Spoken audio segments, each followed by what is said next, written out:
Welcome to this lecture. So today start from the dimensional homogeneity.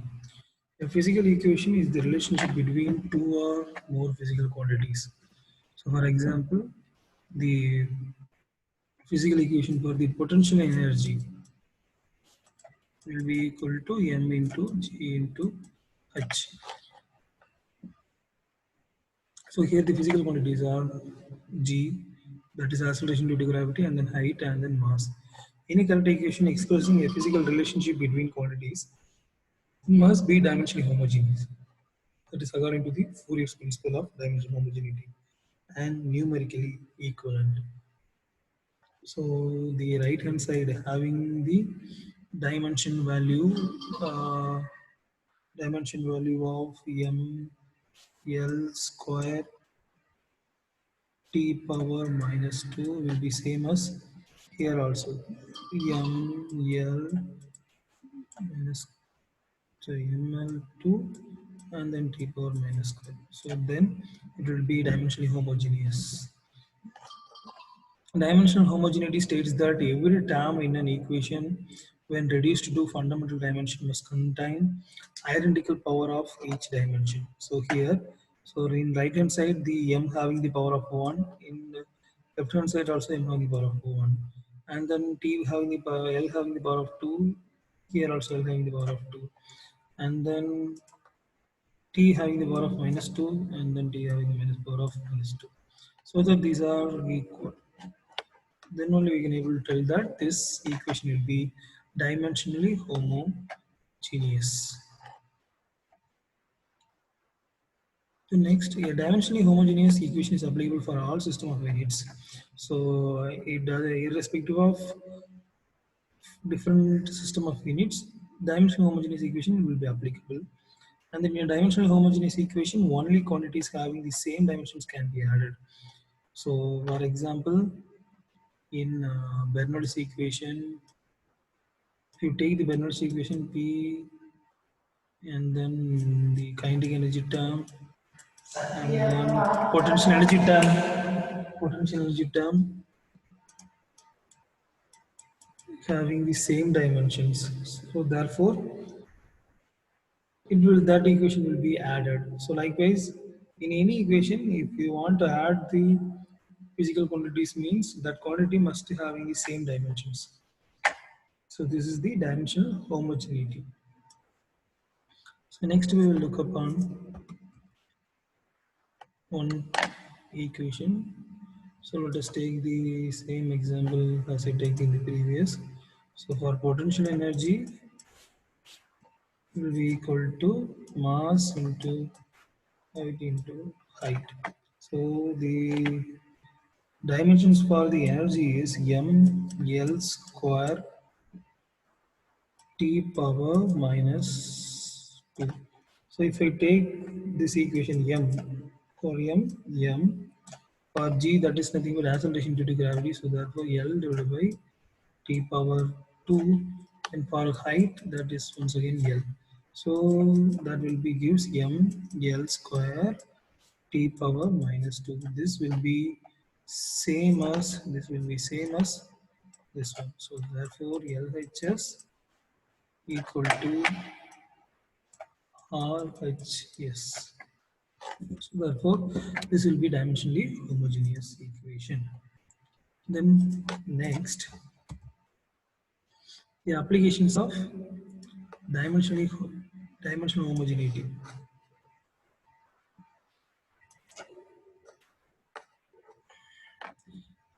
It facilitates to determine the dimensions of a physical quantity. So with the help of dimensional homogeneity, we can able to determine the dimensions of a physical quantity. For example, potential energy is a, you know the formula mgh. With the help of this formula, you can derive the dimension of this potential energy as ml square t power minus 2. Then it helps to check whether an equation of any physical phenomenon is dimensionally homogeneous or not. As we see in the previous example, we can able to check whether the given physical phenomenon is dimensionally homogeneous or not. sorry, not physical phenomenon, equation of any physical phenomenon is dimensional homogeneous or not. Then third one, it facilitates conversion of units from one system to another. Then fourth one, it provides a step towards dimensional analysis, which is fruitfully employed to plan experiments and to present the results meaningfully. So with the help of this dimensional analysis, we can able to do plan for the experiments. So these are the applications of dimensional homogeneity. Then next, this is the first topic in our syllabus, but previous things also can ask in the examination. So first one is methods of dimensional analysis. So these are the methods of dimensional analysis. So with the help of dimensional analysis, the equation of physical phenomenon can be developed. So we can able to develop equation for the physical phenomenon, and then in terms of dimensionless groups or parameters, and then reducing the number of variables.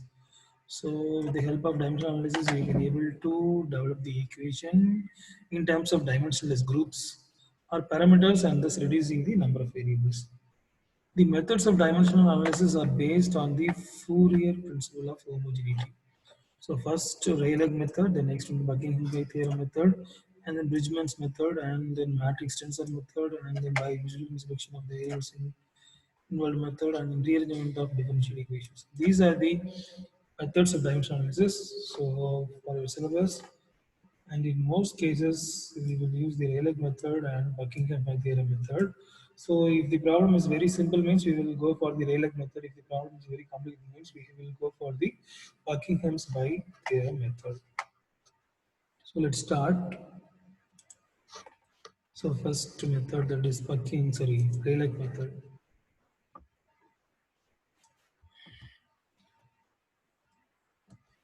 So Rayleigh's method, the method gives a special form of relationship among the dimensionless groups and has the inherent drawback that it does not provide any information regarding the number of dimensionless groups to be obtained as a result of dimensional analysis. Due to this reason, this method has become obsolete and it is not favored for use. So if the problem getting very complex means we cannot able to relax method because it is just choked, so that we cannot able to use these methods. But we will know what is a Rayleigh method. So Rayleigh method is used for determining the expression for a variable which depends upon maximum three or four variables only. So that is the limitation. So it will be support only for the maximum of three or four variables only. In case the number of independent variables become more than four, then it is very difficult to find the expression for the dependent variable. So in this method, a functional relationship of some variable is expressed in the form of an exponential equation, which must be dimensionally homogeneous. Thus, if x is a variable which depends on x1, x2, x3, xn, the functional equation can be written as x, which will be equal to the function of x1, x2, x3, and up to xn. So in the above equation, x is the dependent variable, and then x1, x2, x3 are the independent variables.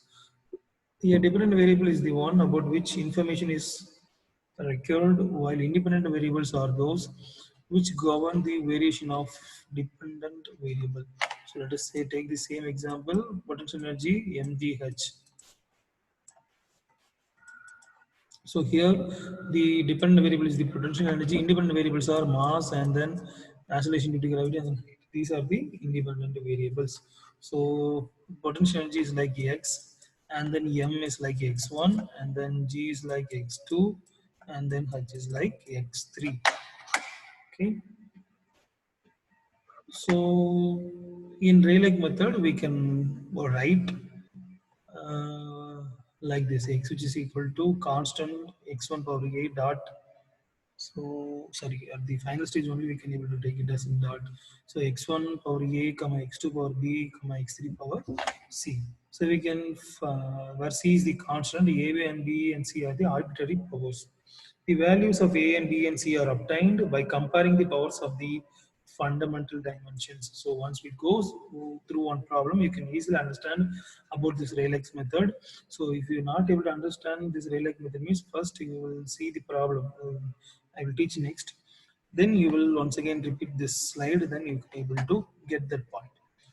So thus the expression is obtained for dependent variable. So let us see one illustrative problem so that you can easily understand. So this is our problem.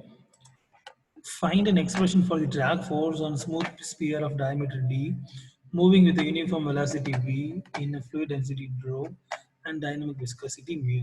So we have to find the expression for the drag force.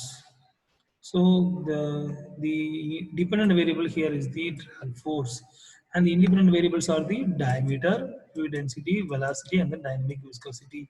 So first step is we have to write this as in the Rayleigh method. We have to write it like this: F is equal to c. C is the non-dimensional constant, and d power a, and then v power b, and then rho power c, and then v power d. So next, what we have to do is we have to just convert this into the dimension form. So this is the dimension form. So for the force, we know about the ml t power square, and then for the d, that is diameter. So for the diameter L, and we don't know about the A, so that just we leave that as a variable A dot. For velocity, we have L power t power minus 1. We also don't know about the B. So then at last, sorry, next density ml power minus 3. So we don't know about C. And then last one mu ml power minus 1 t power minus 1, then D. So next what we have to do is we have to equate the basic dimensions with the from each term. So for example, for dimension A, sorry, for the first term, for this first term there is no m. So here m equal to m power 0. So when we equate with m, so here 1, so this one will be here 1, which will be equal to a power 0 0. Then b there is no m, so therefore here also it getting 0. Then c power m is 1, so therefore just we will replace with the help of c. So c m power 1, 1 into c, then d power m power 1, 1 into d. Therefore 1 equal to c plus d. So this is your equation 1. The next for the L, so I will clear. So next, if you take the L to the power 1, therefore 1 here. Then for already L is there, therefore 1 into A. Then here also for B, 1 into B. And then here C also minus 3 into C, minus 3C. And then here also minus 1 into D, minus D. So C plus D equal to 1. Therefore, sorry, next for the T, the term T. So T here, so I will clear. So for T to the power of minus 2, so therefore here will also come minus 2. Then there is no term in the A. So there is no term for T in the this A category. Therefore 0 into A 0, and then for B minus 1 into B minus B, and here T term no. Therefore 0 into C 0, and then here D into minus 1 minus D. So that we have three equations. So when we solving these three equations, there are four unknowns, but equations are three in number. Therefore, it is not possible to find the values A, B, C, and D. However, three of them can be expressed in terms of fourth variable, which is most important. Here, the role of viscosity is a vital one. Hence, A, B, C are expressed in terms of D, such that the power to viscosity. So therefore what will happen? So C which will be equal to, so from the first equation, C which will be equal to 1 minus D, and then from the B will be equal to 2 minus D. So from this equation, third equation. So we will replace with the help of this one. Therefore, A which is equal to 1 minus for the C, 1 minus. So here A will be equal to 1 minus B plus 3C plus D, which will be equal to 1 minus 2 plus d. So for d, b, 2 plus d, and then plus 3 into 1 for c, 1 minus d. This will become here 1 minus d, and then divided by d. Therefore, we will get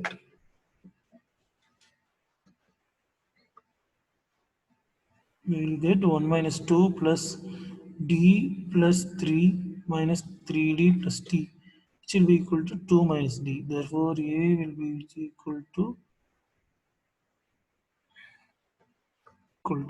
this 2 minus d. Then substituting the values of the key exponents in equation 1, and then we will get, let's switch on this one. Okay, so f which is equal to c power d my d power a. So a which is 2 minus d, therefore 2 minus d, then b power 2 minus d, that is b, b is also 2 minus d, then rho power c, that is 1 minus d, then mu power d, that is d. So that next what we will do is d power square v square rho bracket d power minus d, v power minus d, rho power minus d, then mu power d. So which will be equal to rho d square v square mu rho vd power d. So once again rho d square v square and then 5 into mu rho vd. So this is our answer. So the constant value term can be get it from with the help of experimental analysis. Okay, so this is the Rayleigh method. Next, Buckingham's phi method. So Buckingham's phi method or theorem, when a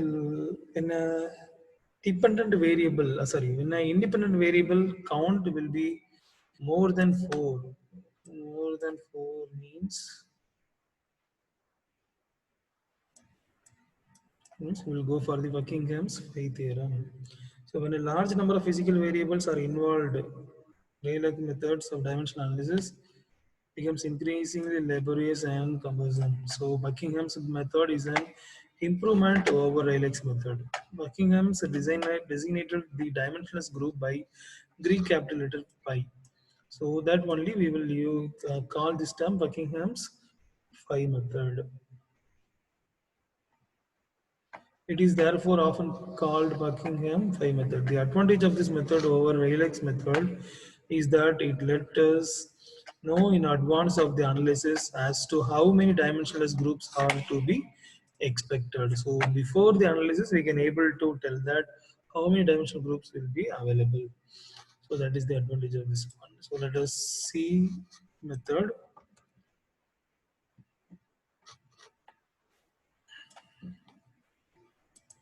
Buckingham's phi theorem states as follows: if there are n variable dependent and independent variables in a dimensionally homogeneous equation, and if these variables contain m fundamental dimensions such as m, l, t, sometimes beta, then the variables are arranged into n minus m dimensionless terms. These dimensionless terms are called phi terms. Mathematically, if any variable x1 depends on independent variable x2, x3, x4 up to xn, the functional equations may be written as x1 will be equal to the function of x2, x3, x4, x2. So here x1 is the dependent variable and these are the independent variables. So the total number of variables will be the n. So including this dependent variable. So from equation 7.3, it can be also written as f1 x1 comma x2 x3 xn equal to 0. So it is a dimensionally homogeneous equation because LHS and right now RHS is combined into a single function, so that it will be dimensionally homogeneous equation and contains n variables. If there are m fundamental dimension means we have to check all the dependent variables and independent variables. For example, Let us consider the same example, that is potential energy will be equal to m into g into h, mass into gravity into height. So what is the fundamental dimension? M L square t power minus 2. So in right hand side also the same. So how many fundamental units are here? One, two, three. So that's for m value will be equal to 3. And then the n value will be 1, 2, 3, 4. And then n value will be the 4. 4. Therefore, number of 5 terms will be 4 minus 3 is 1. Therefore, a single 5 term will be available for this type. Okay, so this is the Buckingham's phi theorem method. So let us see the illustration with the help of one problem. Okay, so this is a mathematical illustration. So right now we will directly go to the problem. Therefore, you can easily understand the things.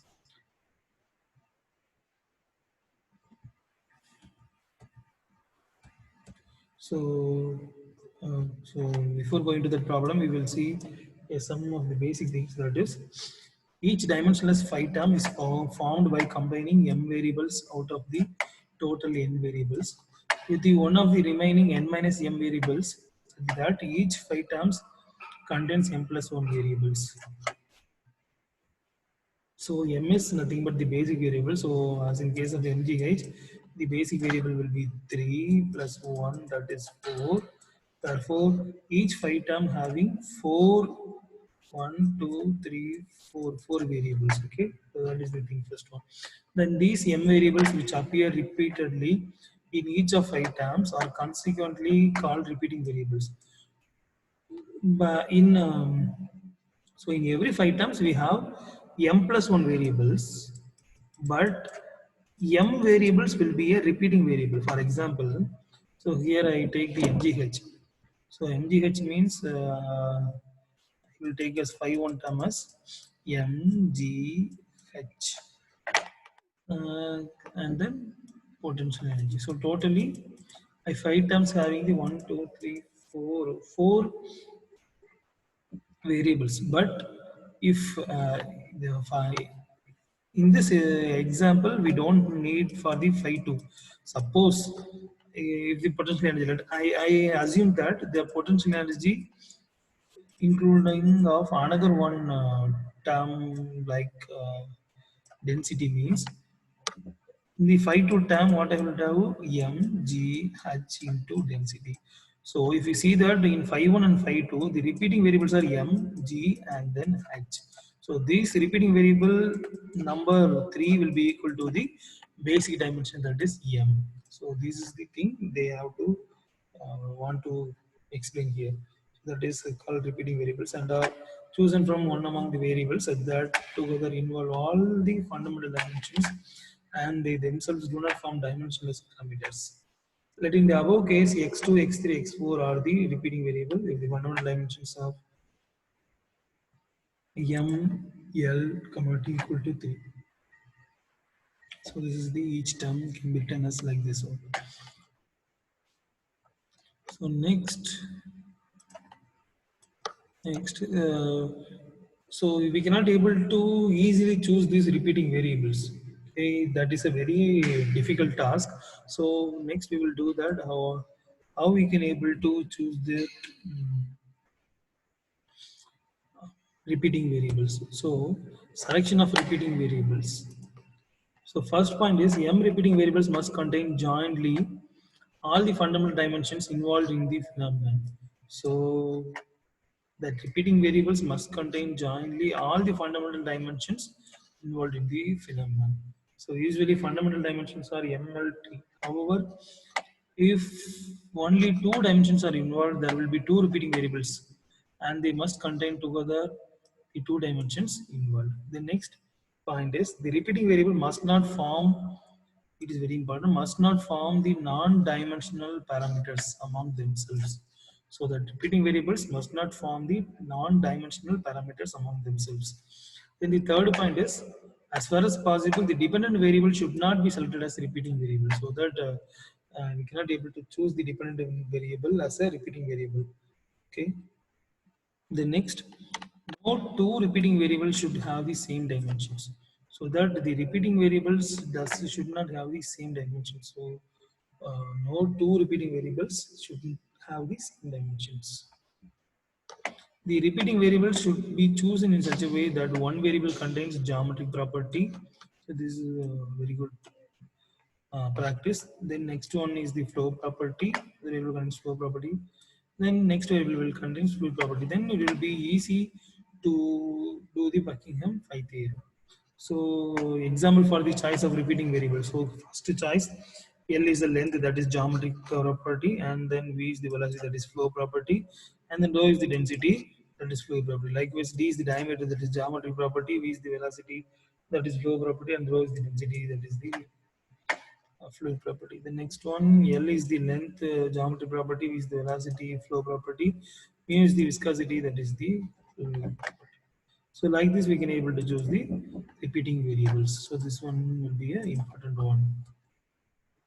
So let us see one illustration that the resistance are experienced by a particular partially submerged body depends upon the velocity.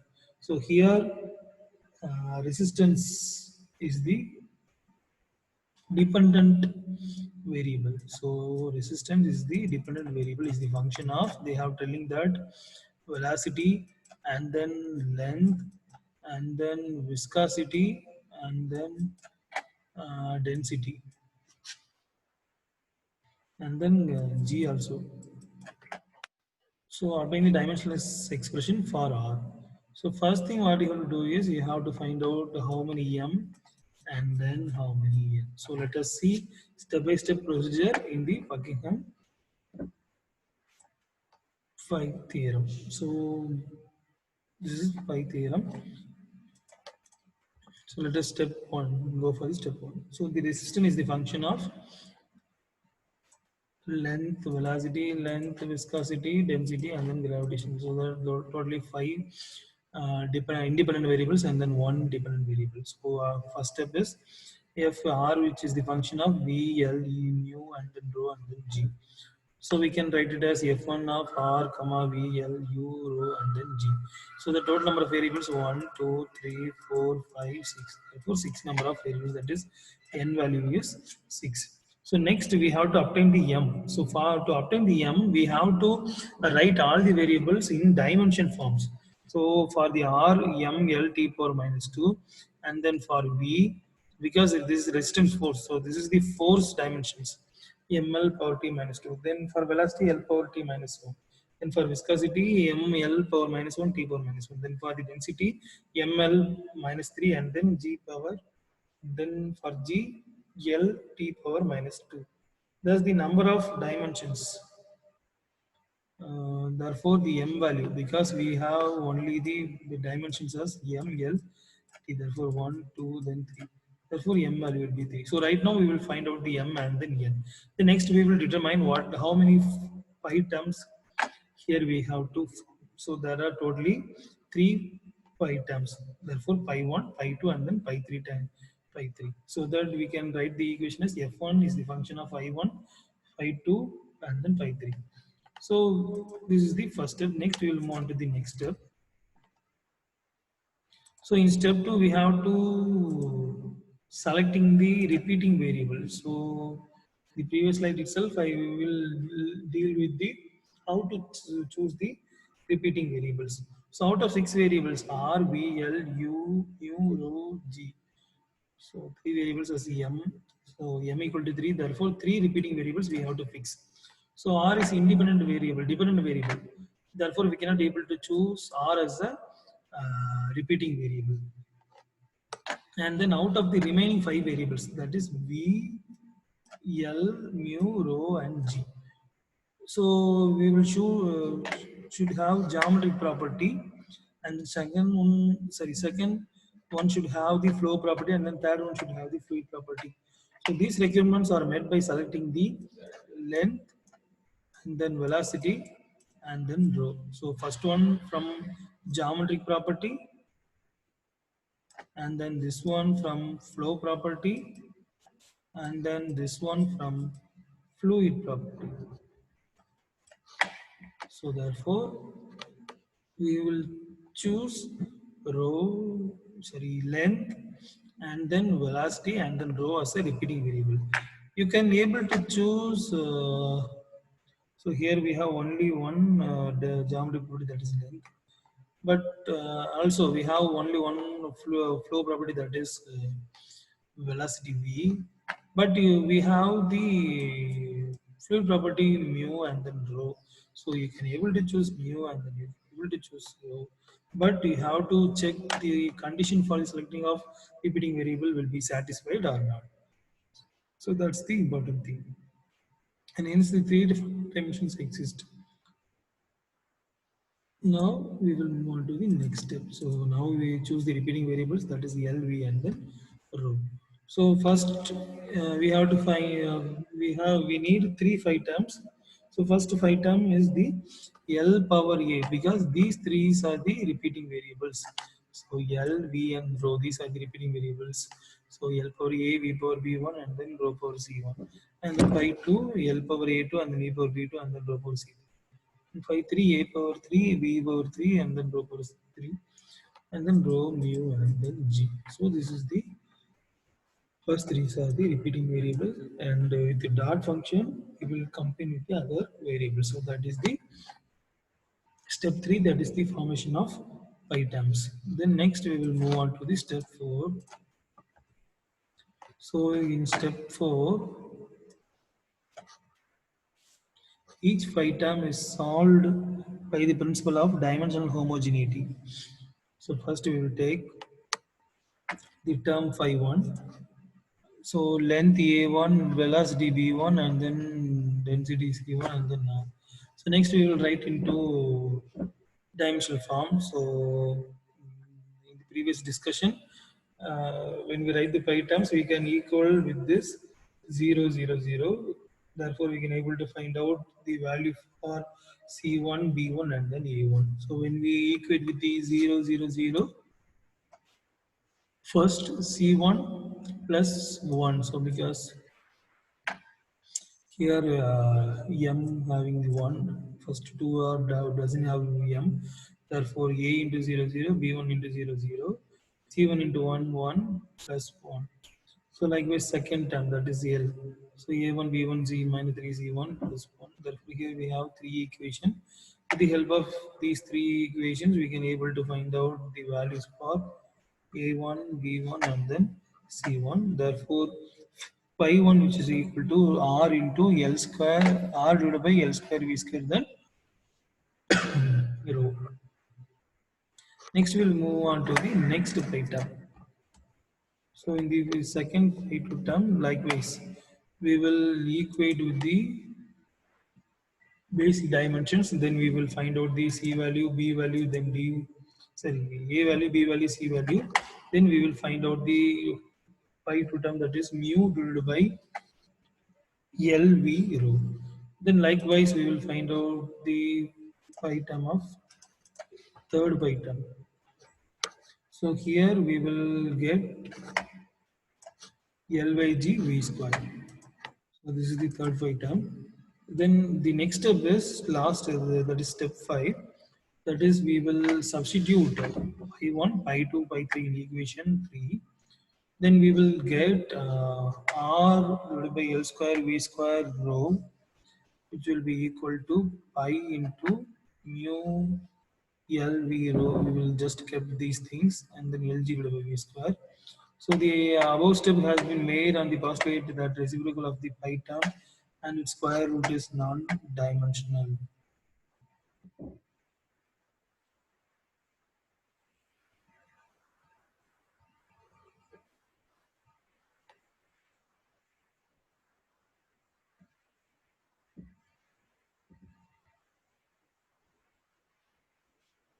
So that's all, we will get the answer for this R.